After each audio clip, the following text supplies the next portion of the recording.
Ya, Assalamualaikum warahmatullahi wabarakatuh. Sekarang kita mempelajari mengenai sediaan parenteral volume besar. Sediaan parenteral volume besar ini apa?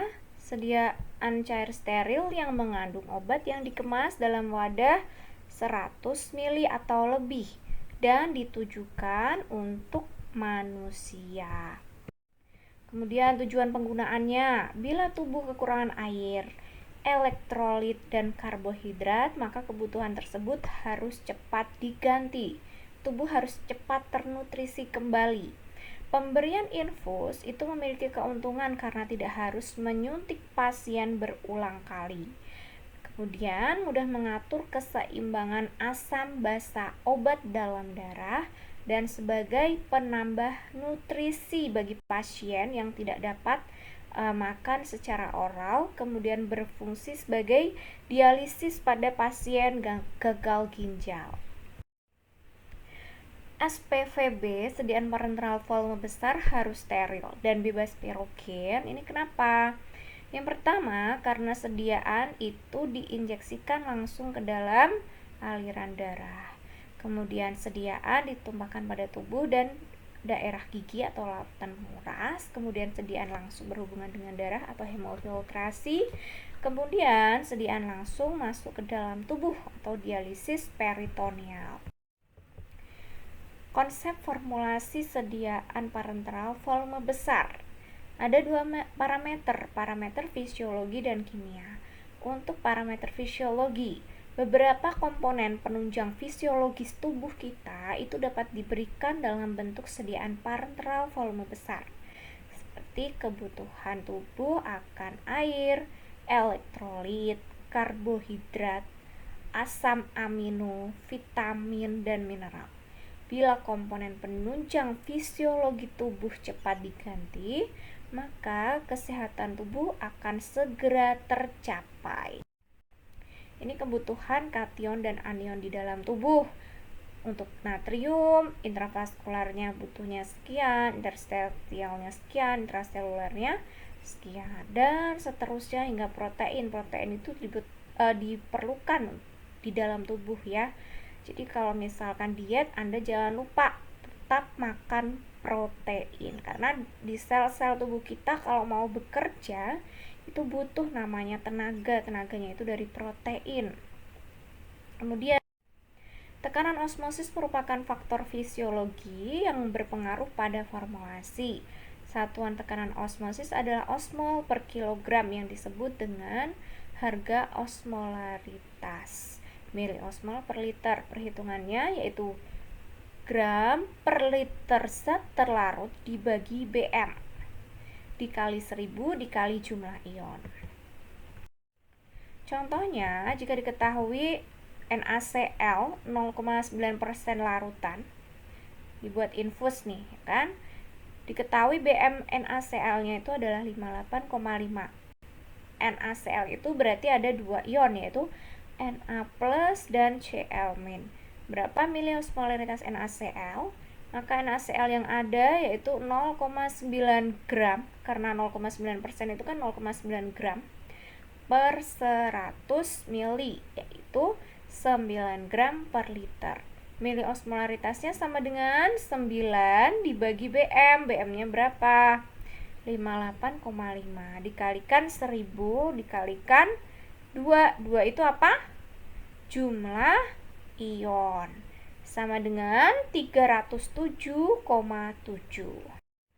Kemudian hubungan antara osmolaritas dan tonisitas. Osmolaritas jika lebih dari 350 mili berarti hipertonis. Kalau 270 sampai 328 itu isotonis. Jika 0 sampai 249 berarti dia hipotonis. Ini daftar osmolaritas beberapa sediaan parenteral volume besar. NaCl BM-nya sekian, dextrose BM-nya sekian. Kemudian untuk parameter fisikokimia, yang pertama ada kelarutan. Umumnya obat untuk membuat sediaan parenteral volume besar mudah larut. Maka kalau saya bilang ketika Anda memformulasi, Anda harus tahu berapa kelarutan zat aktif tersebut. Ya, sehingga kelarutan untuk parenteral volume besar ini sudah nggak menjadi hambatan, dia bisa larut seluruhnya. Kelarutan penting diperhatikan bila sediaan dipakai sebagai pembawa obat lain atau terjadinya kristal dari beberapa zat seperti manitol.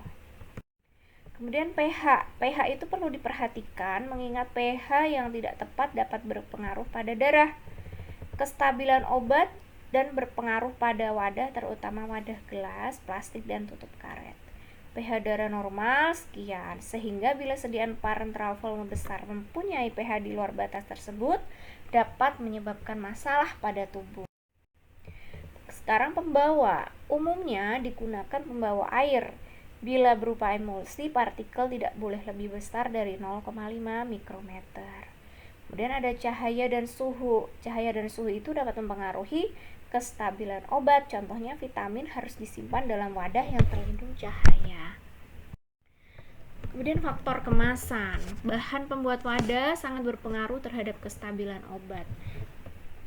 Kestabilan obat parenteral volume besar seperti pada gelas, plastik, dan tutup karet. Kemudian ini contoh formula elektrolit, ada NaCl, N-asetat, Na-glukonat, KCl, MgCl. Kemudian ini contoh formula karbohidrat. Tubuh kalau kekurangan gula juga tidak baik, ya. Maka dibutuhkan infus dextrose. Kemudian ini formula larutan nutrisi. Nah, ketika tubuh kamu kekurangan nutrisi, kekurangan protein, maka digunakan ini. Ada minyak soya, kemudian kuning telur, fosfolipid, gliserin, aquades. Ketika masuk ke dalam tubuh kita, karena ini bentuknya emulsi ya, itu sakit banget. Kemudian faktor yang mempengaruhi dalam sistem produksi LVP, large volume parenteral, atau SPVB. Viskositas yang pertama. Viskositas ini dia sangat berpengaruh karena jika sediaan infus terlalu kental, maka akan susah menetes, distribusi obat dalam darah lambat, sehingga ketercapaian efek terapi yang diinginkan akan lambat pula. Kemudian kerapatan. Kerapatan ini berpengaruh terhadap ukuran partikel bahan obat. Dalam sediaan parenteral volume besar, ukuran partikel harus kecil karena sediaan infus pemberiannya itu langsung masuk ke dalam vena kalian. Kemudian tegangan permukaan. Tegangan permukaan berkaitan dengan kelarutan dari obat atau bahan obat yang akan diproduksi. Kelarutan ini sangat penting untuk pengembangan larutan yang dapat disuntikkan baik secara IV maupun IM. Kemudian tekanan uap. Tekanan uap ini berkaitan dengan suhu dan cahaya. Suhu dan cahaya ini mempengaruhi kestabilan obat, sehingga dalam hal penyimpanan obat sangat diperhatikan karakteristik dari obat atau bahan yang akan disimpan. Kemudian zat pengisotonisnya itu sendiri, seperti yang tadi saya bilang, perhitungan isotonis jangan sampai Anda lupa, karena itu akan diulang-ulang terus-menerus hingga Anda nanti UKAI ya. Tonisitas sediaan sudah termasuk di dalam batas toleransi normal itu 0,7 sampai 1,5%. Maka iritasi tubuh dan konsekuensi hipotonis atau lisis sel jaringan tidak terjadi. NaCl digunakan sebagai larutan pengisotonis agar sediaan infus setara dengan 0,9% larutan NaCl, di mana larutan tersebut mempunyai tekanan osmosis yang sama dengan tubuh. Terima kasih. Demikian untuk materi sediaan parenteral volume besar. Mudah-mudahan bermanfaat. Wassalamualaikum warahmatullahi wabarakatuh.